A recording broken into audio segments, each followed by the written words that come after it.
આદિવાસી સમાજના દિગ્ગજ નેતા અને ડેડિયાપાડા મત વિસ્તારના ધારાસભ્ય અમારી આમ આદમી પાર્ટીના ક્રાંતિકારી યુવા નેતા ચૈતરભાઈ વસાવાને રાજપીપળાની કોર્ટમાંથી જામીન મળી ચૂક્યા છે।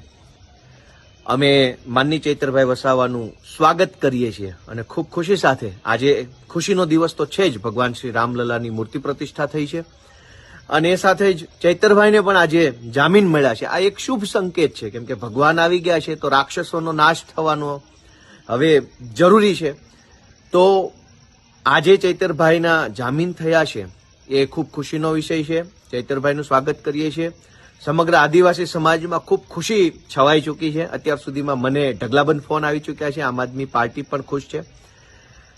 આવનારા દિવસોમાં ચૈતરભાઈના માધ્યમથી આમ આદમી પાર્ટી લોકસભા ભરૂચની અંદર ખૂબ આગળ વધવા માંગે છે, ત્યારે ભાજપનો ડર ખૂબ સાફ દેખાય છે। પહેલા તો ભાજપ પાર્ટીએ ચૈતરભાઈ વસાવા ઉપર ખોટી એફઆઈઆર કરાવી અને ખોટા કેસની અંદર મહિનાઓ સુધી એમના વાઇફ અને એમના પત્નીને જેલમાં પૂરી રાખ્યા અને જ્યારે કોર્ટમાંથી ઓર્ડર થયો ત્યારે કોર્ટના ઓર્ડરમાં પણ એવું લખાઈને આવ્યું કે ભરૂચ અને નર્મદા જિલ્લાની અંદર ચૈતરભાઈ આવવું નહીં। આ શબ્દો એમ દર્શાવે છે કે છેક દિલ્હીના ભાજપવાળા સુધી ચૈતરભાઈનો ડર ફેલાયો છે।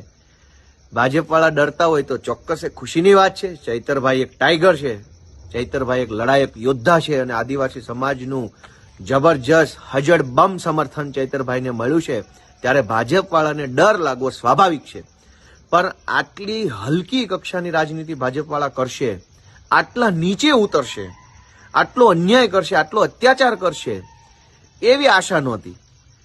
ચૈતરભાઈ વસાવા લોકોના પ્રેમથી જીતેલા ચૂંટાયેલા વ્યક્તિ છે। એને જ્યારે અરવિંદ કેજરીવાલ જેવું જાહેર કરી દીધું છે કે ચૈતરભાઈ વસાવા ભરૂચ લોકસભાની ચૂંટણી લડશે એવું જાહેર કરી દીધા પછી આજે કોર્ટના ઓર્ડરમાં એવું લખાઈને આવે છે કે ભરૂચ અને નર્મદામાં ચૈતરભાઈ નહીં લઈ શકે, હાજર નહીં રહી શકે।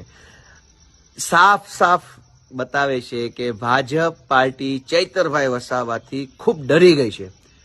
પણ ચૈતરભાઈ એક લડાયક યોદ્ધા છે, એ ડરશે નહીં, પાછા પડશે નહીં। આમ આદમી પાર્ટી ચૈતરભાઈ સાથે છે, આદિવાસી સમાજ સાથે છે અને ચૈતરભાઈ વસાવાને કોઈ પણ સંજોગોમાં, કોઈ પણ સંઘર્ષમાં મજબૂત ટેકો આપી, મજબૂત સાથ આપી ભરૂચ લોકસભાના સાંસદ બનાવીને જ હવે જંપીશું, કેમ કે કેજરીવાલજીએ કહ્યું છે।